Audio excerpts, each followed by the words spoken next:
Hi guys. இன்றைக்கி நம்ம பார்க்க போகிறது வந்து தமிழ்நாடு டெம்பிள்ஸில் வந்து எந்த அளவுக்கு வந்து ட்ரெஸ் கோட் டிசிப்ளின் இருக்கா இல்லையா அப்படிங்கிறத பார்க்க போகிறோம். சமீபத்தில் வந்து திருவனந்தபுரத்தில் இருக்கிற பத்மநாப சுவாமி கோயிலுக்கு நான் போயிருந்தேன். அங்கே போகும்போது ரொம்ப ஆர்த்தோடாக்ஸாக ஆண்கள், பெண்கள், குழந்தைங்க எல்லாருமே வந்து பார்த்திங்கன்னா ஒரு ப்ராப்பர் ட்ரெஸ் கோடோடு வந்திருந்தாங்க. வேஷ்டி, மேலே வந்து ஆண்கள் பார்த்திங்கன்னா அங்கே வெறும் துண்டு மட்டும் தான் போட்டிருந்தாங்க. பேர் பாடியாக தான் இருந்தது. அதே மாதிரி வந்து பெண்கள் வந்து பார்த்திங்கன்னா பாவாடை தாவணியோ இல்லை வந்து ஒரு புடவையோ அந்த மாதிரி தான் கட்டியிருந்தாங்க. ஈவன் குழந்தைங்களுக்கு கூட பார்த்திங்கன்னா ஒரு ப்ராப்பர் ட்ரெஸ் கோட் போட்டிருந்தாங்க. நான் விசாரித்த போது கேரளாவில் ஆல்மோஸ்ட் எல்லா டெம்பிள்ஸ்லேயுமே இந்த ட்ரெஸ் கோடு தான் இருக்குது. வேறு எங்கேயுமே வந்து பேண்ட் போட்டு வரதோ இல்லை வந்து ட்ரௌசரோட போடுறதோ இல்லை நைட்டியோட போடுறதோ இல்லை சுடிதாரோட போடுறதோ இந்த மாதிரிலாம் கிடையவே கிடையாது அப்படின்னாங்க. அது ஏன் அப்படிங்கும்போது இந்த கோயிலுடைய சம்பிரதாயத்தை நாங்கள் வந்து மதிக்கிறோம், இந்த கோயிலுக்குன்னு ஒரு புனிதம் இருக்குது, அதை நாங்கள் மதிக்கிறோம் அப்படின்னு சொன்னாங்க.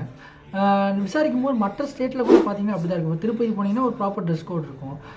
கர்நாடகாவில் போயிட்டு கொல்லூர் மூகாம்பி கோயில் போனீங்கன்னா அங்கேயும் இந்த மாதிரி தான் இருக்கும். ஸோ எல்லா டெம்பிள்ஸ்லையும் பார்த்திங்கன்னா ஒரு ப்ராப்பர் ட்ரெஸ் கோட் இருக்குது. ஆனால் இந்தியாவிலேயே அதிகமான ancient temples as per archaeological survey of India படி 100 வருடங்களுக்கு மேலே பழமையான டெம்பிள்ஸ் அதிகமாக இருக்கக்கூடிய மாநிலம் வந்து தமிழ்நாடு. அந்த தமிழ்நாட்டில் பெரும்பாலான முக்கிய ஸ்தலங்களில் ட்ரெஸ் கோடே கிடையாது. யார் என்ன ட்ரெஸ் வேணால் போட்டு போகலாம்.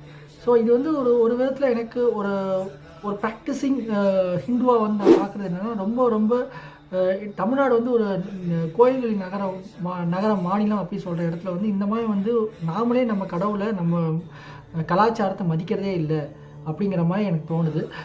எனக்கு தெரிஞ்சு இந்து சமய அறநிலையத்துறை அமைச்சர் இப்போ இருக்கக்கூடிய திரு ரமேஷ் அவர்கள் வந்து ஒரு விஷயம் பண்ணணும்னு நான் கேட்டுக்கிறேன். என்னென்னா, தமிழ்நாட்டுக்கு எல்லா டெம்பிள்ஸ்லையும் ஒரு ப்ராப்பர் ட்ரெஸ் கோடோடு வந்தால் தான் அனுமதி அப்படின்னு சொல்லி ஒரு ரூல்ஸ் போடணும் அப்படின்னு சொல்லி கேட்குறேன். இன்றைக்கி வந்து பார்த்திங்கன்னா அவர் வந்து ஒரு ரூல்ஸ் போட்டிருக்காரு. அதாவது வந்து செல்ஃபோன் எடுத்துகிட்டு வரக்கூடாது அப்படின்னு சொல்லி ஒரு சுற்றறிக்கையை வந்து அறநிலையத்துறை கொடுத்துருக்காங்க. அது வரவேற்கத்தக்க வேண்டிய விஷயம். அதோடு சேர்ந்து இந்த சட்டத்தையும் வந்து கொண்டு வரணும், இந்த ஒரு விஷயத்தையும் மேண்டேட் பண்ணணும் அப்படின்னு கேட்டுக்கிறேன்.